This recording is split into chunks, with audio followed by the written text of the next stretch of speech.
Oi, gente, tudo bem? Estou gravando um vídeo aqui para mostrar a resolução das questões que eu encaminhei na última aula. A primeira questão diz o seguinte: a primeira coluna descreve uma transformação sofrida pelo gás, a segunda contém a denominação utilizada para indicar essa transformação. Então, nós temos aqui quatro situações distintas. E aí, a gente vai ter que associar uma coluna à outra. Então, a primeira aqui, a letra A. O gás realiza trabalho e sua energia interna não varia. Observando aqui a primeira lei da termodinâmica, e como a questão diz que a energia interna não varia, eu já sei que o ΔU é zero. Como a energia térmica, uma energia interna não varia, a gente sabe que aqui é um processo isotérmico. E aí o que vai sobrar aqui dessa fórmula?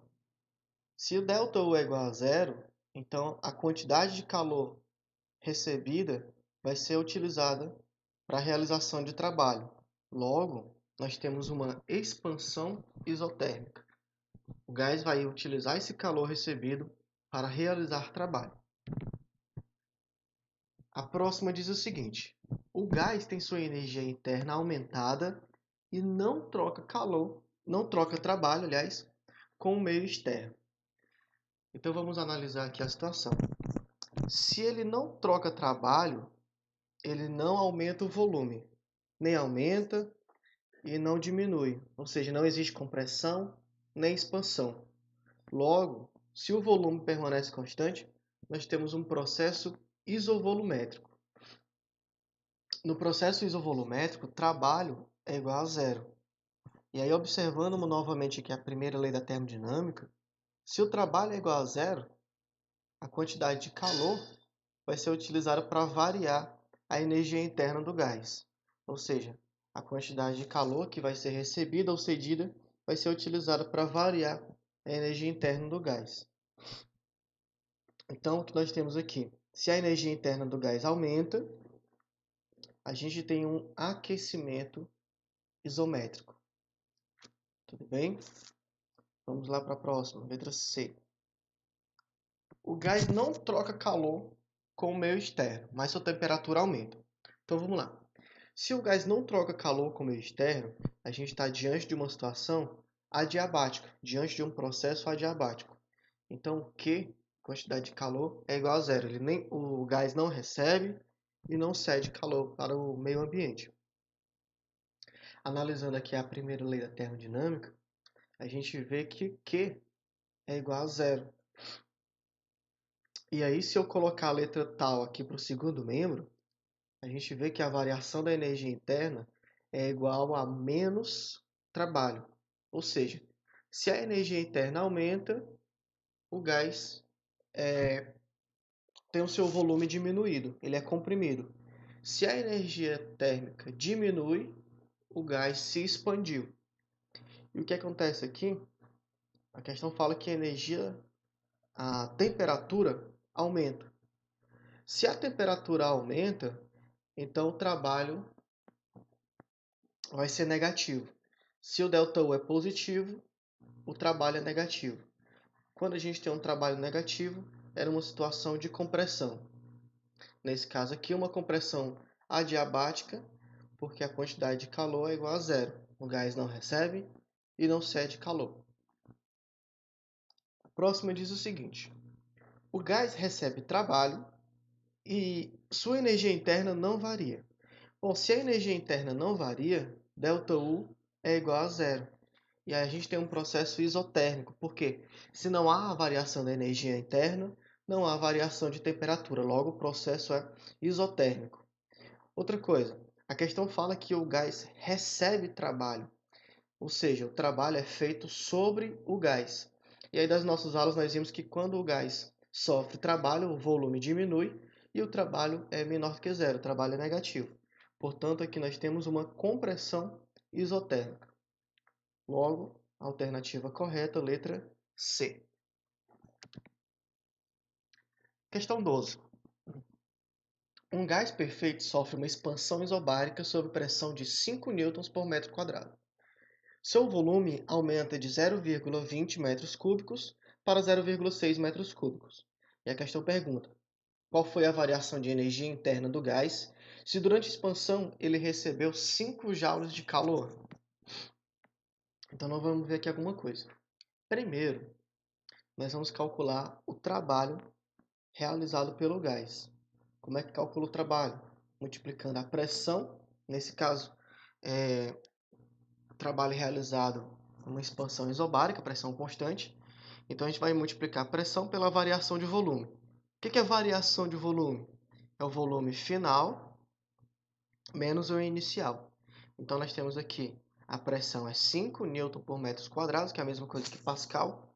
E a variação de volume é o volume final menos o inicial. Resolvendo essa conta, nós temos que o trabalho realizado pelo gás é de 2 joules. 2 joules. Aqui, agora a gente vai aplicar a primeira lei da termodinâmica. Nós já sabemos que o gás recebe uma quantidade de calor, ele realiza trabalho, a questão pede para calcular a variação da energia interna. Então eu vou utilizar a primeira lei da termodinâmica dessa forma. Substituindo aqui os valores, a questão fala que ele recebeu 5 joules de calor do ambiente e a realização do trabalho foi equivalente a 2 joules. Resolvendo essa conta, nós temos que a variação da energia interna é 3 joules. Como a variação da energia interna é positiva, a gente depreende que o gás teve sua temperatura aumentada. Próxima questão. A partir daqui nós vamos falar sobre a segunda lei da termodinâmica. O rendimento de certa máquina de Carnot é de 40%, e a fonte fria é a própria atmosfera, a 27 graus Celsius. Qual é a temperatura da fonte quente? Então nós vamos utilizar essa fórmula aqui do rendimento, que está relacionado ao rendimento, à temperatura. Lembrando que TA é a temperatura da fonte quente, TB é a temperatura da fonte fria. A questão fala que o rendimento é 40%, então a letra eta vai ser 0,40. A gente vai transformar isso aqui em número decimal. Lembrando, pessoal, que a temperatura aqui está em graus Celsius. A gente tem que transformar isso aqui para Kelvin, tudo bem? Então vamos lá resolver aqui a questão. A temperatura da fonte fria é 300, a gente já substituiu aqui, 300 Kelvin. O rendimento é 0,4, então a gente vai ter esse formato. Eu vou colocar esse termo aqui para o primeiro membro, vai ficar positivo. Esse outro aqui vai para o segundo membro, vai ficar negativo. Resolvendo isso aqui, a gente tem 1 menos 0,40 dá 0,6. Multiplicando em forma de x, T que é igual a 300 sobre 0,6. Então a temperatura da fonte quente é 300 Kelvin, que é igual a 227 graus Celsius. Próxima questão diz o seguinte: o motor de Carnot recebe da fonte quente 100 calorias por ciclo e rejeita 80 calorias para a fonte fria. Se a temperatura da fonte quente é de 127 graus Celsius, qual é a temperatura da fonte fria? Então, durante nossos estudos, nós vimos duas equações que relacionam rendimento com calor e temperatura. Nós temos essas duas equações aqui. Dessas duas equações, a gente entende que a quantidade de calor da fonte quente sobre a quantidade de calor da fonte fria, aliás, o contrário, a quantidade de calor da fonte fria sobre a quantidade de calor da fonte quente deve ser igual à temperatura da fonte fria sobre a temperatura da fonte quente. A gente consegue ver isso olhando para as duas equações. Ou seja, a quantidade de calor da fonte fria sobre a quantidade de calor da fonte quente é igual à temperatura da fonte fria sobre a temperatura da fonte quente. E aí, pessoal, a gente tem que observar mais uma vez que a temperatura está em graus Celsius e a gente vai ter que transformar isso para Kelvin, tá? 127 graus Celsius dá igual a 400 Kelvin. Agora a gente vai substituir esses dados aqui na equação. A questão fala que a máquina térmica perde para a fonte fria 80 calorias e ela está recebendo da fonte quente 100 calorias. Então vai ficar 80 sobre 100 é igual.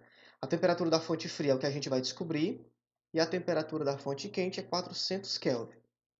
Multiplicando isso aqui em forma de x, a gente tem a temperatura da fonte fria igual a 320 kelvins, que é igual a 47 graus Celsius. Pessoal, então era isso. Se alguém tiver alguma dúvida, manda uma mensagem para mim, tá bom? A nossa avaliação vai ser composta de 5 questões e vocês terão até o final do dia para postar a avaliação, para postar as respostas de vocês na plataforma, tá bom? Fiquem com Deus e fiquem em casa.